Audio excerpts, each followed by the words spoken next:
I am Jimbo Paris, and you are listening to The Jimbo Paris Show.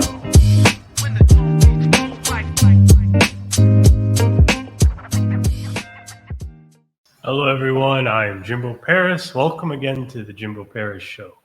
And today we have a very special guest, Bill Boulden. And they are the Chief Software Engineer on Hello Audio. See what they have to say. Hello. It's a pleasure to be here, Jimbo. Again, beautiful, beautiful. Pleasure's all mine. So, can you kind of give me a bit of a gist on kind of who you are, what you're about, and what your message is? Certainly. I'm a what I call a fractional CTO of between 6 and 9 tech startups. So I offer services as the Chief Technology Officer for a number of different tech startups. Hello Audio being actually in the rearview mirror a little bit, but still active, still great people there. But I have launched over a dozen products, and I help take founders who have ideas for tech startups and make them a reality. So people come to me with their ideas for a new tech product, like, I really wish there was an app for this. And I say, okay, I know how to get that done. I can build that for you. And I've done it over a dozen times. Hello Audio is one of many. I'm no longer with Hello Audio, but recently worked with Book with Tote, Dovey Dates, Quan Wellbeing, whose shirt I'm wearing today, any number of products. And if we were to boil your vast skill set into maybe a few simple things so the audience here could understand, what would it be? What would it be that your skill set pertains to for what you do specifically? Just a bit more summarized. I'm interested to know. Sure, I can write code, I can manage, I can lead, I can advise startups. My average day consists of helping between 2 to 4 different founders vet their ideas and work on launching their new products. For some of them, I'm actually writing the code myself. For some of them, I'm directing and leading other people to write the code. And for some, I'm managing the team of developers. But in all cases, my raison d'etre and what I aim to bring to companies I work with is to help new products launch. That's my goal. And I'm interested to know as well, how long have you been in this industry now? 20 years. I'm a little older than I look. I've been doing this fractionally for multiple clients at once for about 3 years. But I've been engineer and a software developer for 20. Wow, okay. So you being, a chief software engineer, for Hello Audio, can you give us a bit more of a gist on what software actually is? Software is the code that manages websites and apps. So if you have an idea and the example I always use is someone comes to me and they say, I wish there was an app where people who sell rabbits can find people who want to buy rabbits and they could sell their rabbits through the app. They're going to need software to get that job done. And they need someone like me or one of my peers who knows how to write code, who can say, okay, we got you an app. Your app is in the app store. People are posting their rabbits every day, and then see their idea succeed and make money. Okay, so your current project, it's referred to as Quan? Yes. Quan is a Dutch wellness company that does corporate wellness. So I've made a lot of different kinds of software. Quan is a particularly cool one. What we do at Quan is that a company signs up to use Quan, and Quan will send wellness surveys throughout their organization, take the results, and then aggregate the results in a scientifically anonymizing but valid way that then can come back to the company and say, we found out what's wrong with your wellness of your employees. We found out that people are having problems in these areas. They're not sleeping enough. They need company yoga, etc. And we come back with hard recommendations on how the company can be a better place to work. I'm really proud of working for this company because what they do is so wholesome. How many tech startups do you actually handle right now? And possibly, can you maybe elaborate on each of them? So I'm very proud of bookwithtote.com. This is a really cool app. It's a plugin for clothing retailers Okay. that puts a new button on their site, add to fitting room. And so if you're a clothing retailer and you're running a site, you probably have an add to cart button where people can add stuff to their shopping cart and check it out. But if you install Book with Tote, you'll then have a add to fitting room button where shoppers can browse your site, add all the clothes they want to try on to a fitting room, then drive to your store and have a custom made fitting room all laid out for them with all the clothes they asked for, waiting and ready to try on. That's what that startup does. It's a pretty cool idea. And the customers who've used it love it. They get fitting room requests all the time, and people are coming in all the time with pre-made fitting rooms that they built on the site. Wow. I might try that out myself. That sounds pretty cool. Yeah, there's a number of small retailers using it, and it's kind of on a retailer by retailer basis. If you're ever browsing a website and you see that book a fitting room button, that's me. Okay, all right. Now here's one that you'll probably find pretty interesting. Dovey is a new app that just got released 2 weeks ago for iOS and this week for Android. That's an app for couples where it's a chat app between you and your partner, but there's a third participant in the app, which is the app itself, which is helping keep the conversation moving with prompts that help you get to know each other better. So imagine that you and your partner are in this chat app, but you wake up in the morning and there's a new message from the app itself that says, name 3 qualities you love about your partner. And then you have a chance to answer that question. And then the next morning it says, where do you want to take your next vacation with your partner? And so in that way, you and your partner can come closer together through this app. That's very, very interesting. Okay, It's wow. doing great so far. I mean, I'm not at liberty, of course, to say like exactly how well it's doing, but the people who've downloaded it love it. Me and my girlfriend use it every day. Although, let me see what today's prompt was. Just open it up real quick here. The question for today was, name something you want out of a vacation with your partner. That's a really wholesome conversation starter.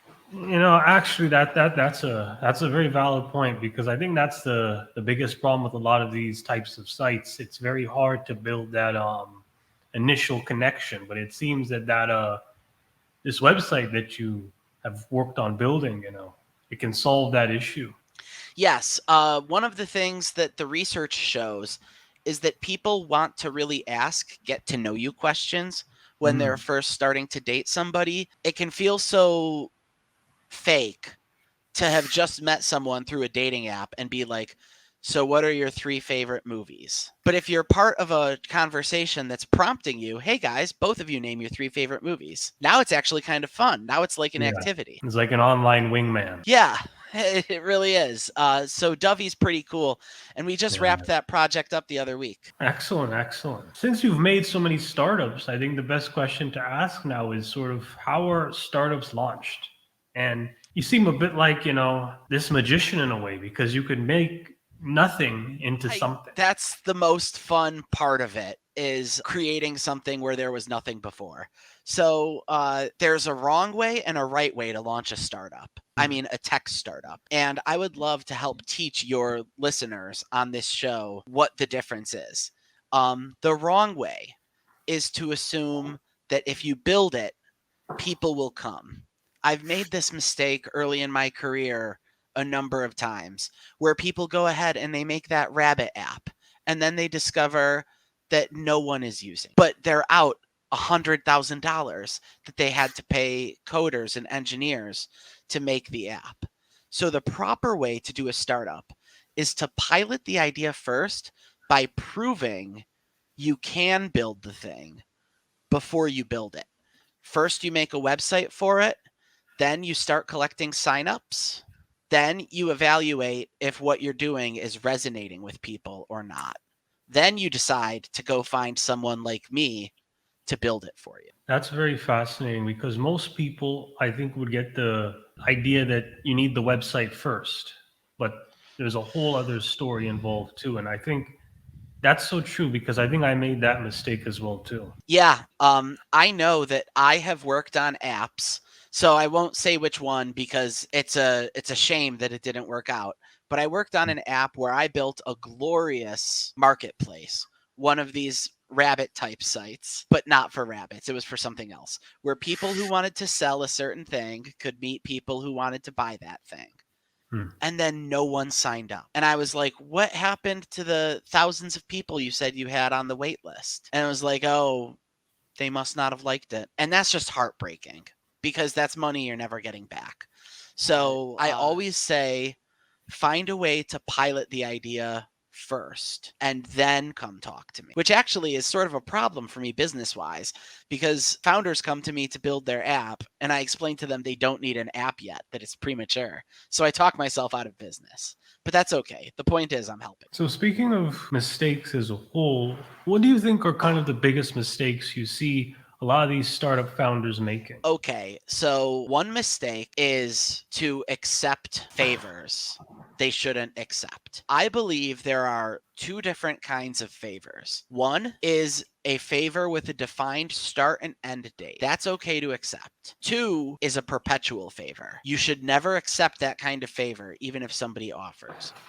But the real question is, why do these developers feel like they need to offer favors? I think all relationships in business should always have some type of mutual, transaction. I believe so too, but a lot of the time I'm in these meetings and I'm hearing like, oh, my friend's wife is a coder and she offered to build it for me in a weekend. She said it wouldn't be hard. And they don't understand why I'm saying no.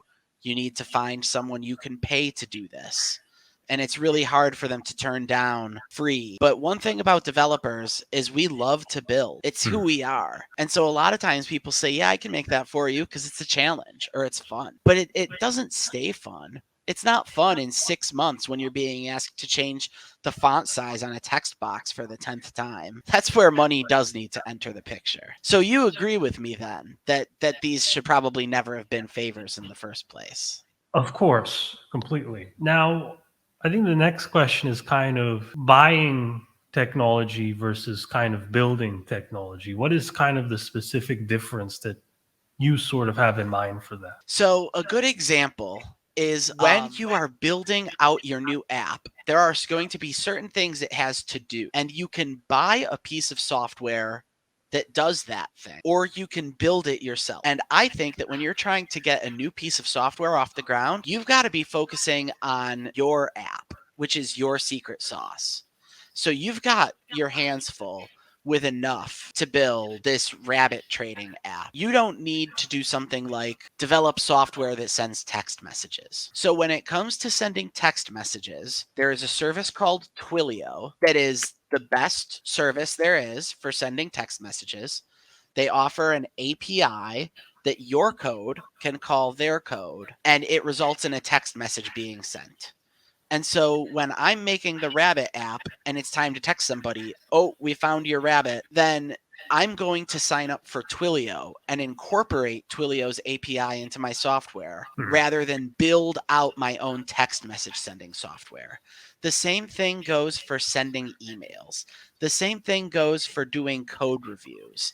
The same thing goes for doing authentication and password storage. Because there are companies such as Auth0 or Firebase that will handle usernames and passwords for you so that you don't need to track the usernames and passwords yourself, which means that if somebody ever hacks your app, they won't have access to the usernames and passwords. They would have to hack Auth0 or Firebase in order to get those usernames and passwords. And those are a lot harder to hack than your little app that only one engineer ever worked on. Now, I understand what you're saying about the term social engineering. That was a very good term to use, but there's some people here that may not know what that is. So there's two ways to hack a company. Right. The first is you can penetrate their software. And this is what you see in the movies when people are typing in those white on black or green on black text windows, and they're using command line commands to fight with a server to authenticate to it. That's one way. The more popular way, which is more effective anyway, is to trick somebody at the company into giving up their password, plugging in a flash drive that's not authorized, or sharing some key piece of company data. And people do this all the time by spoofing an email or a text message and being like, hey, this is your boss. There's no time to explain. I need the password for the such and such. I'm in an important meeting. And people are like, oh, sure, yeah, it's this. And poof, now the attacker has your password. That's called social engineering. Excellent explanation. What do you think the cost is to build a web app these days? If I Yeah. came from, a rough environment, maybe out of college, any type of position, like I'm thinking more the average person, what's the cost? So you're looking at between minimum. Remember, you can pilot your idea very cheap, but when it comes time to pay engineers to build it, it's going to cost you between $50,000 and $300,000, depending on how complicated the app is. So it's really hard to come in under 50 grand to get the developers. You've got to get good developers, and you need a designer who can do the graphic design for your app. That's multiple people right there. So you're already looking at tens of thousands of dollars.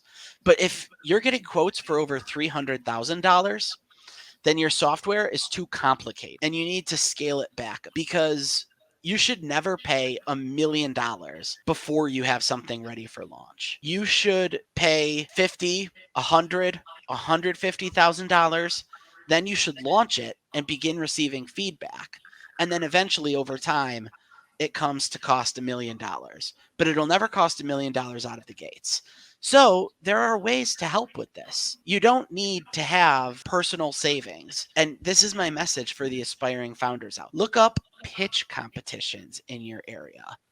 A pitch competition is a place you go with a slide deck where you tell everybody your idea and why it's great and why you're going to make money. And they give you constructive criticism and feedback. And sometimes there's like a $10,000 prize where it's like, here's $10,000 to help you take baby steps to make your idea a reality. Then there's what's called accelerators, which is programs you can enroll your startup in that are immersive programs you go to in person, and you sit down with the best and the brightest, like the co-founders of Airbnb or something, and they explain to you how you're going to be a success. And that can involve a check for $100,000. And some examples of accelerators are Y Combinator and Techstars. So if you're despairing because you are fresh out of college and you've got an idea for an app that's going to change the world, but you are living paycheck to paycheck and do not have 50 grand saved up, which a lot of people don't. Even I don't. And I work in a highly lucrative career. But you can start by finding pitch competitions and then by applying to accelerators.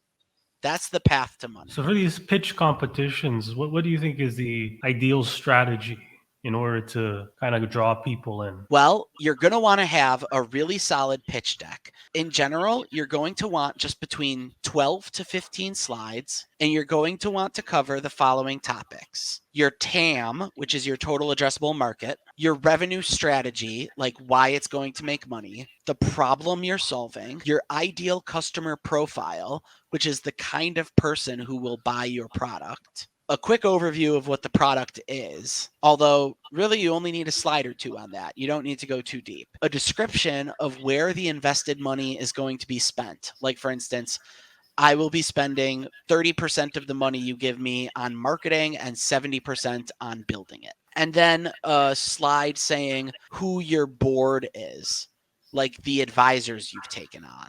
Because every good startup needs a couple high-profile advisors from people who have done it before.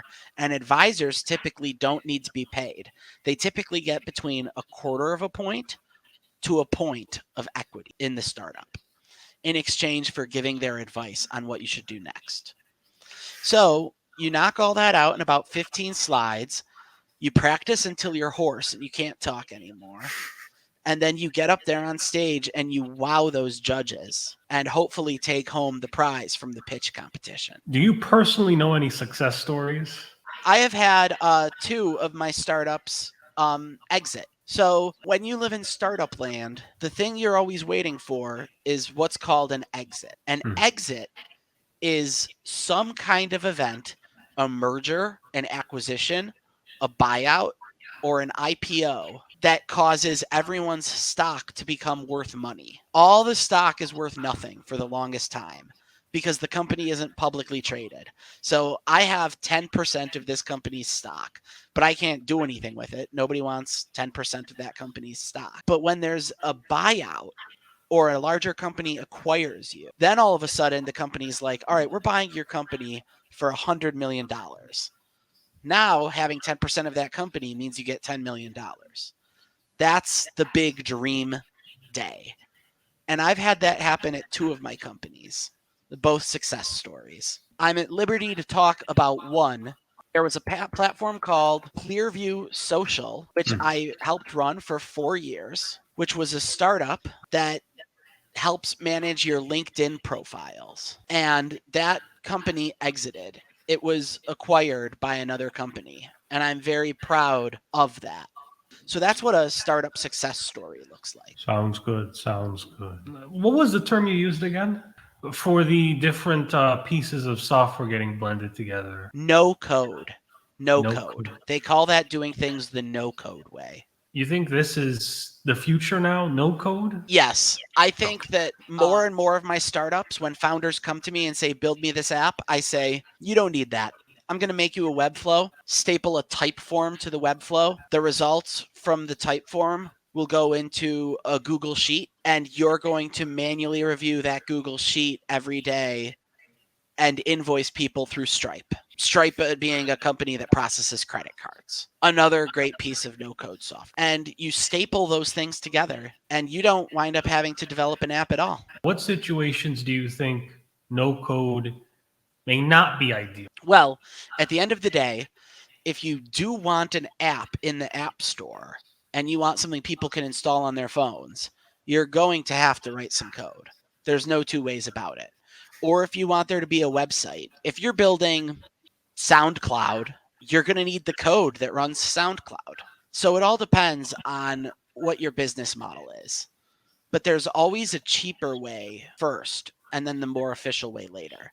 It breaks my heart every time I see a founder invest their life savings into a product nobody uses. Who are sort of your career influences?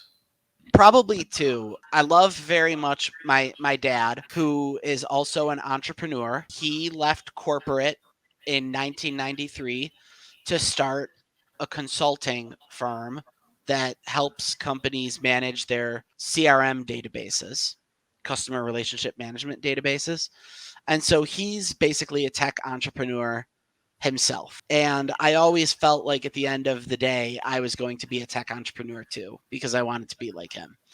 It's very fulfilling, very satisfying line of work. And we're both very jolly people. My other biggest career influence, this may sound like it's coming completely out of left field, but a professional Magic the Gathering player named Patrick Chapin. Patrick Chapin has been an inspiration to me throughout most of my adult life ever since I met him. And he sculpted the life he wanted for himself. There was no such thing as being a person who plays a fantasy card game for a living until he decided to make that his lifestyle. And just the same way, 3 years ago, there was no way you could say like, oh, I do engineer stuff, but for like 8 different companies. I had to invent this career for myself to be a person who does this for so many different companies at once. And I took a lot of inspiration from him. Excellent. Excellent. What are sort of your other hobbies and endeavors? Well, I do like to play Magic the Gathering right here in this office. This is my work machine. That's my Magic the Gathering machine. But I'm also a DJ and producer who goes by the name of Down Upright. And I make EDM and ambitious Kickstarters. I've been a DJ for 10 years and a music producer for 20 years. I've been at this a long time. I'm very proud of all the music I've made. I'm very proud of most of the DJ sets I've played.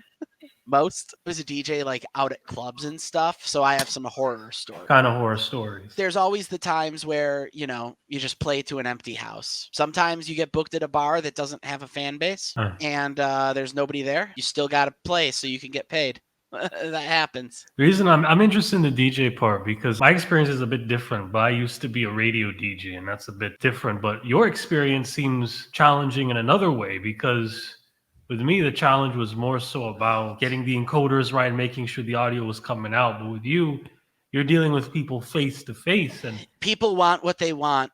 I have received some outrageous requests. This happened only a few weeks ago. I had somebody come up to me and request, "Can you play Yeah by Lil Jon and Usher?" And I said, "Certainly. That is a party staple. That song is a classic." So I play it. And then after it's over, she comes up to me and she says, "Can you play Yeah by Lil Jon and Usher again?" And I was like, no, it doesn't work that way when you're a DJ. You can't play the same song twice.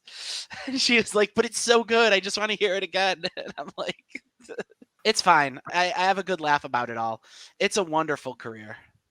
That's an awesome story. Well, this has been an amazing interview. We were jumping in all kinds of different directions here. Kind of to wrap this up, is there any advice you would give to anyone trying to do a tech startup? My first advice is to find me because I will help.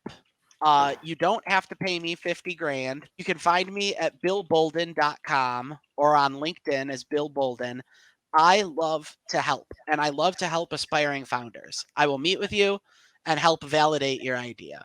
It would be my pleasure. That's why I was put on this earth, is to help people's dreams come true when it comes to tech startups.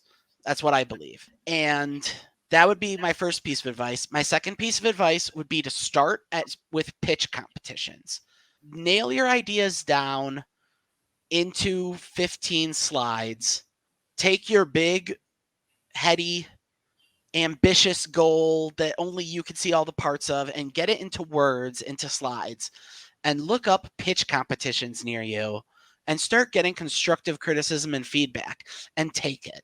And if you walk away with a $5,000 or $15,000 prize, so much the better. Be really awesome. Maybe then you'll have the money to actually start seeing your idea get made. And that's when you can talk to someone like me again.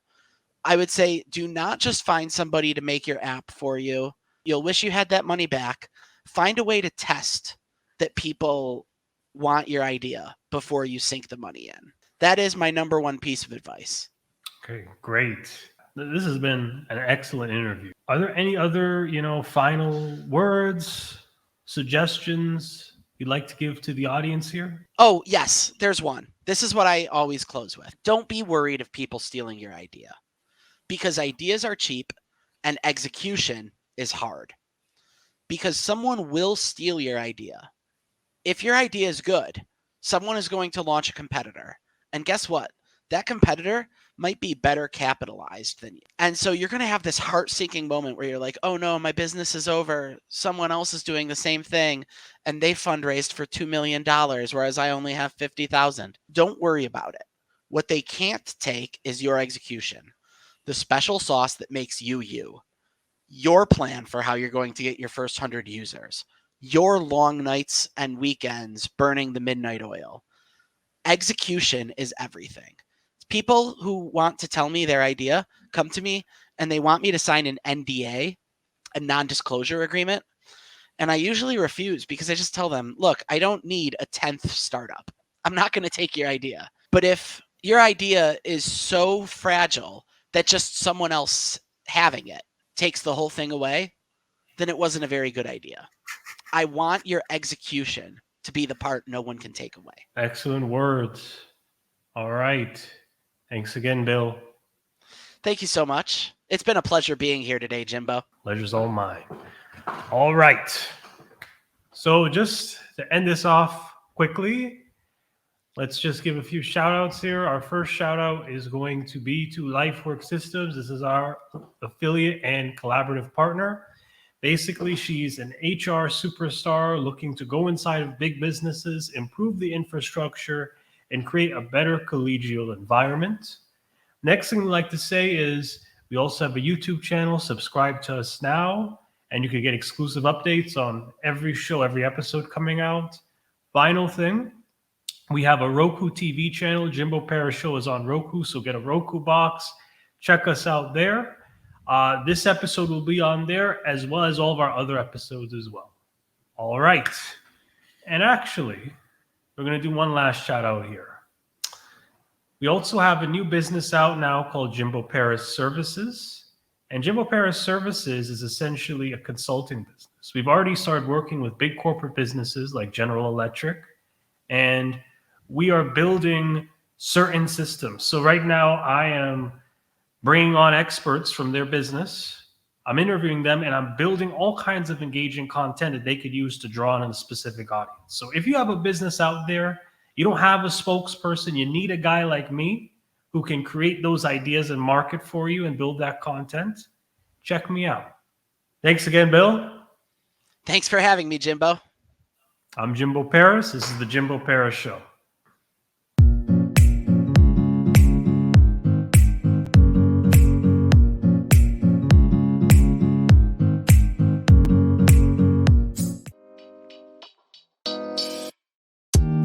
Thank you for listening to the Jimbo Paris Show.